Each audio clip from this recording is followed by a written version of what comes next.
The air at Saratoga Racecourse that August afternoon in 1973 carried a strange kind of electricity, one that hummed beneath the laughter, the clinking glasses, the rustle of programs.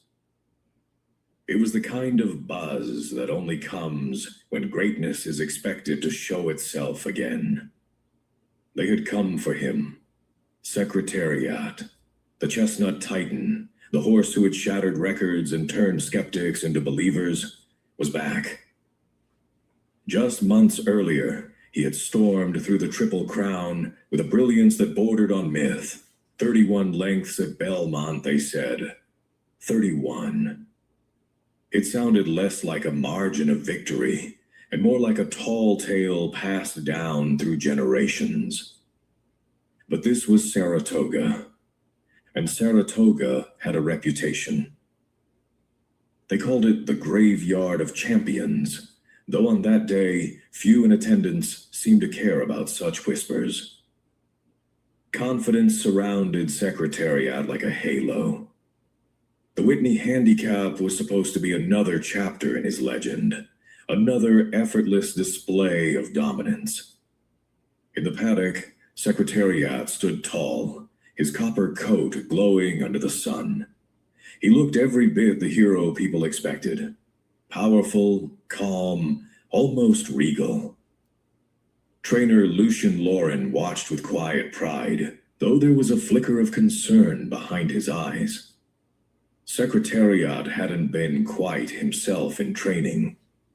A minor ailment, nothing dramatic, but enough to make Lauren uneasy.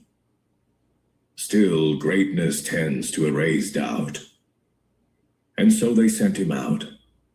Across the way, barely drawing a fraction of the attention, stood a smaller bay colt named Onion.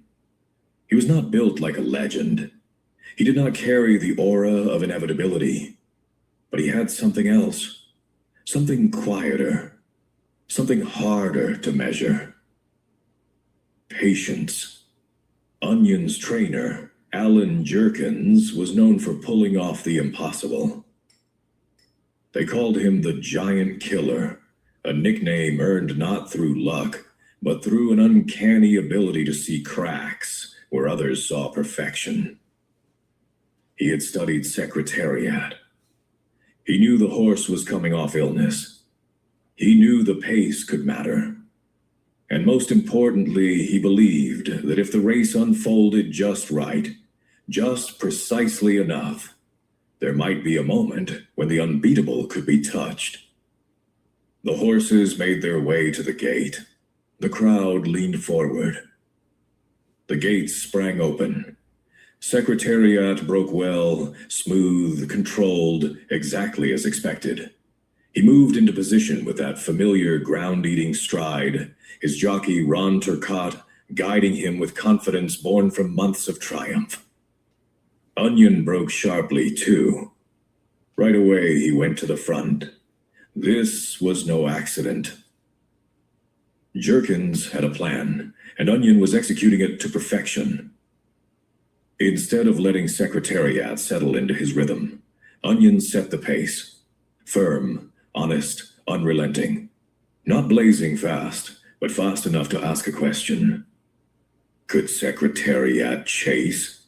Around the first turn, Onion held the lead. Secretariat sat just off him, within striking distance, the crowd already anticipating the moment when the champion would make his move. Because that's what champions do. They wait. Then they take over. Down the backstretch, the rhythm of hooves beat into the earth like a drumline. Onion kept going, ears flicking, stride steady. Secretariat followed, but something was different. Subtle.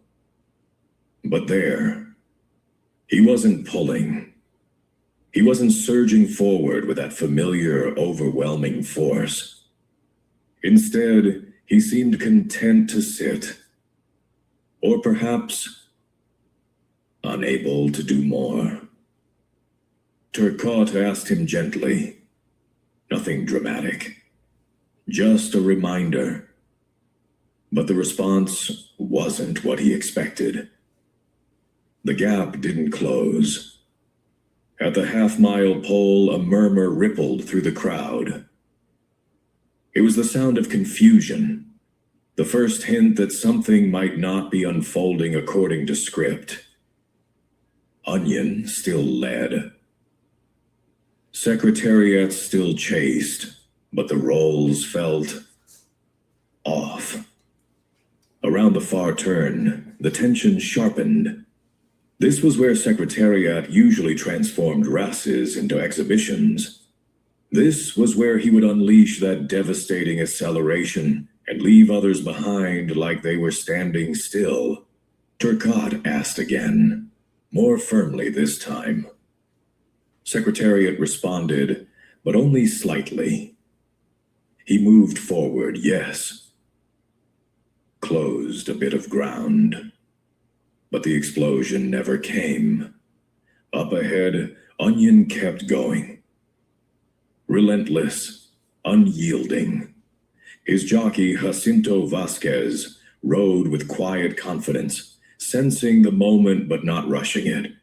He didn't panic. He didn't look back too often. He just kept his mount focused, knowing that the race was unfolding exactly as they had hoped. At the top of the stretch, the impossible began to take shape. Onion in front, Secretariat behind. The crowd roared, not with celebration, but with urgency, as if their collective will could push the champion forward. Now, they seemed to shout, now he'll do it. Turcotte went to him. This was the moment. Everything depended on it. Secretariat dug in, his powerful frame driving forward, his stride lengthening. But still, it wasn't enough. The gap shrank slightly, but not decisively. Onion refused to yield. Secretariat followed. A heartbeat later. Silence. For just a moment, Saratoga stood still. Then came the realization, the disbelief, the stunned murmur spreading through the grandstand like a slow-moving wave. Secretariat had been beaten. Not by another legend, not by a rising superstar, but by Onion, a horse few had come to see. A horse who, on this day, had executed perfection. In the winner's circle, Alan Jerkins wore the expression of a man who understood exactly what had just happened. There was no shock in his eyes, only satisfaction. He had seen the possibility, believed in it, and trusted his horse to deliver. Onion stood proudly, ears up, as if aware that he had just done something extraordinary. Nearby, Secretariat walked back with dignity. Even in defeat, he carried himself like the champion he was. Lauren and Turcotte knew something had been off. Later, they would confirm he had been battling a virus. It explained the missing spark, the absence of that unstoppable surge. But explanations didn't erase the result. On that day at Saratoga, the unbeatable had been beaten, and Saratoga had claimed another legend. Yet time would soften the shock, because history would remember more than just the loss. It would remember the context, the illness, the courage to run anyway, and the grace in defeat. Secretariat would race again, and remind the world exactly who he was. But Onion's victory would endure as something special. Not just an upset, but a perfectly executed moment in time. A reminder that in racing, as in life, certainty is an illusion. Even legends are vulnerable. And sometimes on the right day, with the right plan, and just enough belief, the underdog doesn't just compete, he wins.